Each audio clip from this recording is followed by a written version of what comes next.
Dear Chase. Dear Chase, we regret to inform you that your videos have been far too not funny enough. Your position has been terminated here at Legend Suspensions, and you will no longer be needed for Tech Tuesdays. Son of a bitch. Who are they kidding anyway?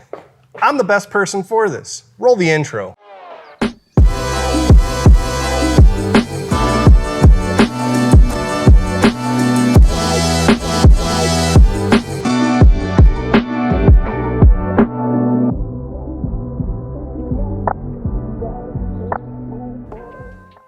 Hey, it's Chase with Legend Suspensions, and in this Tech Tuesday, we're gonna be going over the Revo ARCs and the setup on them. Now, it's very, very important to make sure they're set up correctly, and step one in that process is making sure that you've identified the length of your shock and you've got the sag adjustment set correctly. So if you grab your install guide here for each model, on the bottom in the left corner, it's gonna show 13-inch shock, 11 3/4 to 12 1/4. 14-inch shocks will be 12 3/4 to 13 1/4. Now that's gonna be really important. We're gonna walk you through setting up that sag, and then we'll get into the fine tuning of compression and rebound. If you swing over to the bike here, we'll walk you through those settings and show you how that looks. All right, so when you swing over to the bike here, the first thing that you're gonna wanna do is ensure that your shocks are mounted correctly and that you can pivot them left and right on the spherical bearings. Now, the sag setup process for compression and rebound as well on the ARC remote reservoirs or the piggyback are gonna be the exact same. And essentially what we're doing is we're just taking a center bolt to center bolt measurement here, and we're wanting to get within that sag range. And regardless of the amount of people that you have on the bike or gear, you want that exact same sag range. So solo needs to be in that range. If you add a passenger and it's pushing it outside that range, you will adjust your preload to create that exact same sag range. So for a 13-inch shock, you're gonna be between 11 3/4 to 12 1/4. On a 14-inch model, which is what this is, it will be 12 3/4 to 13 1/4. Again, that is just measuring from here to here. You will compress that. If your sag is off, all we're gonna do is we're gonna just turn this coil clockwise, and that will shorten the spring and add more spring tension. Or you can turn it counterclockwise, and that will lengthen the spring, and that will add less tension or increase how soft it is so that you can sag to a certain point and achieve that range. The next thing you're gonna wanna do after you've adjusted this preload here is you're gonna wanna adjust your compression and rebound settings. Now, it's always gonna be easiest if you just adjust one parameter at a time. That is going to help you keep from getting confused.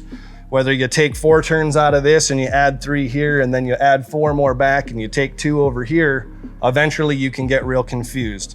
So the way that these adjusters work is they're a bit different than the Revo and Revo A. These can actually turn clockwise 7 turns, and they will come to a stop point. So what you'll want to do is a good place to start, which is in the install guide, is you'll just back these off about 4 clicks. And then you'll go down here to your rebound and you'll turn it all the way clockwise until it stops. Be sure you don't go past that point. And then you'll just back that off 4 clicks. Then as you ride, it's always easiest just to adjust one setting. So start with maybe your rebound first and fine tune that so that it rides exactly how you want. Then you can move to the compression. It's important to note that when you turn the rebound adjuster clockwise, that is going to slow down the rebound, and that's gonna be great for if you've got a bouncy feel, especially in corners. You might wanna make that number just go a little bit higher clockwise. If your shock feels like it's reacting slowly, you would wanna turn this rebound adjuster counterclockwise, and that will speed up the rebound, and that will get rid of that slower feeling. It's important to note on your compression knob that if you want a firmer ride, you would turn it clockwise, and this will help if your suspension feels soft and mushy, and you can turn it counterclockwise, and this will soften the compression if your ride feels too firm. And that's gonna give you a lot easier time finding exactly what you're looking for, dialing in your preload, dialing in your rebound so that that's operating exactly how you want, and then adjust that compression, and you will have a perfectly tuned shock when you're done. And I hope that gives you a good understanding of how to adjust these and set them up. Thank you for watching. Be a legend. Don't forget to like and subscribe. Leave a comment if you would on any videos that you think we should create some content on that would help you, the end user, and give you more information. And we'll see you next time on Legend Tech Tuesday.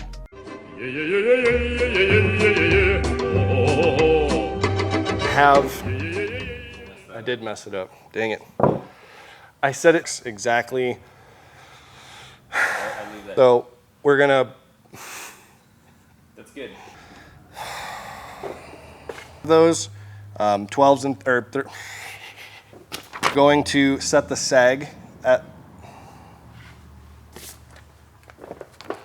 lengthening the spring in a. Yeah, I know. I said it and I was hoping. Okay. See, I can be funny. Camera is rolling. You're recording too. I'm totally not. Russian that counter.